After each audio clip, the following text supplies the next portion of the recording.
मधुर प्रणाम। 10 मई शुक्रवार को हम सब मनाने वाले हैं वैशाख मास की अक्षय तृतीया।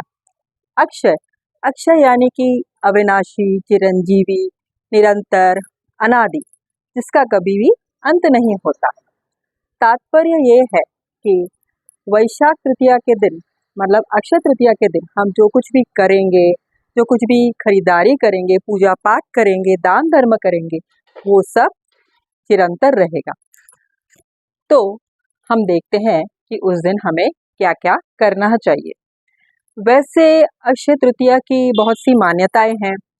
जैसे श्री गणेश जी और महर्षि वेद व्यास ने इसी दिन वैशाख तृतीया के दिन ही महाभारत ग्रंथ की रचना शुरू की थी।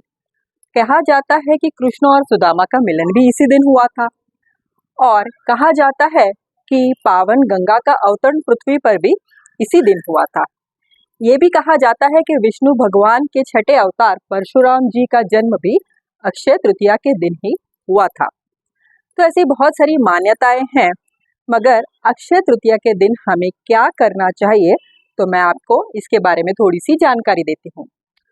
अक्षय तृतीया यानी श्री महालक्ष्मी और श्री विष्णु जी को समर्पित ये दिन होता है।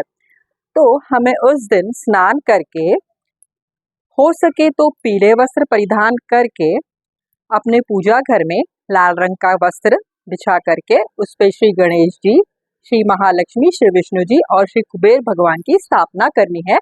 पास में कलश की भी स्थापना करनी है।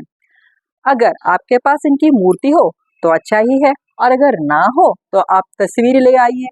वो भी ना मिले तो आप गूगल से तो डाउनलोड करके ला ही सकते हैं और उन्हें अपने पूजा घर में रख के उस दिन उसकी पूजा करिएगा।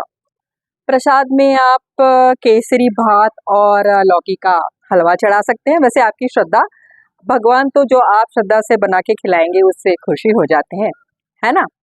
तो ये हो गई उनकी पूजा। फिर आप पंचोपचार विधि से उनकी पूजा करिए और उसके बाद में आपको श्री सूक्त का 16 बार पाठ करना है। श्री सूक्त बहुत ही फलदायी मंत्र है, तो अगर आप इसका 16 बार पाठ करते हैं तो फिर बहुत ही अच्छा इसको लाभ आपको मिलने वाला है। अगर 16 बार नहीं कर सकते तो कम से कम एक बार तो पाठ कर ही लीजिएगा। वो भी संभव ना हो तो कम से कम YouTube पर तो इसका आप पठन सुन ही सकते हैं। ये भी अगर आपको संभव नहीं है तो ओम महालक्ष्मी च विद्महे विष्णु पत्नीं च धीमहि तन्नो लक्ष्मी प्रचोदयात ओम, इस मंत्र का जाप करिए। ये मंत्र मैं आपको कमेंट्स के डिस्क्रिप्शन में लिख के दे दूंगी। तो ये सब तो हो गई हमारी पूजा विधि। अब हमको देखना है कि उस दिन हमें और क्या क्या करना होता है।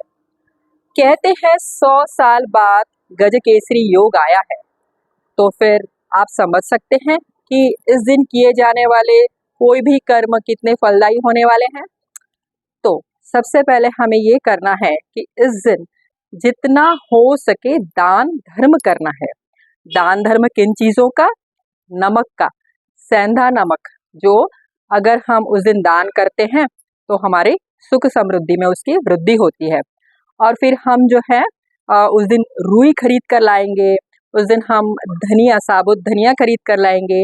हल्दी की 11 गांठें, धनिया और गांठ, हल्दी की गांठ तो आपको मालूम है श्री महालक्ष्मी जी को कितना पसंद है, तो आप उनके श्री चरणों में समर्पित कीजिएगा, आपको बहुत ही अच्छा फल मिलेगा।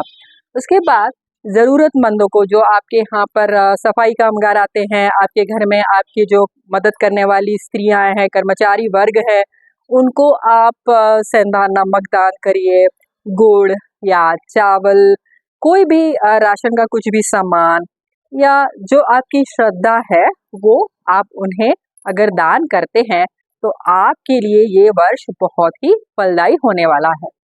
देखिए, अपनी अपनी श्रद्धा है। वैसे तो आपको अगर कुछ भी करने का समय नहीं मिलता है तो आप इतना तो कर सकते हैं, स्नान करने के पश्चात श्रद्धा से, भक्ति से मन में श्री विष्णु, श्री महालक्ष्मी, श्री गणपति और श्री कुबेर जी का स्मरण कीजिए और निश्चय करिए कि इस साल हम कुछ अच्छा कर्म करेंगे। तो जो जो संकल्प आप करेंगे और श्री भगवान के चरणों में अर्पित करेंगे तो ये संकल्प आपका निश्चित ही फलदायी होने वाला है। एक और बात का ध्यान रखिएगा, अक्षय तृतीया के दिन आप जो विचार करेंगे, जैसा बर्ताव करेंगे, वो साल भर आपके साथ रहने वाला है। तो हमें अच्छा बर्ताव करना है, अच्छा बोलना है, किसी से लड़ाई नहीं करनी है। बस यही है अक्षय तृतीया का महत्व। तो चलिए हम सब मिलके स्वागत करेंगे 10 तारीख को अक्षय तृतीया का। सर्वत्र कल्याणमस्तु। नमस्कार।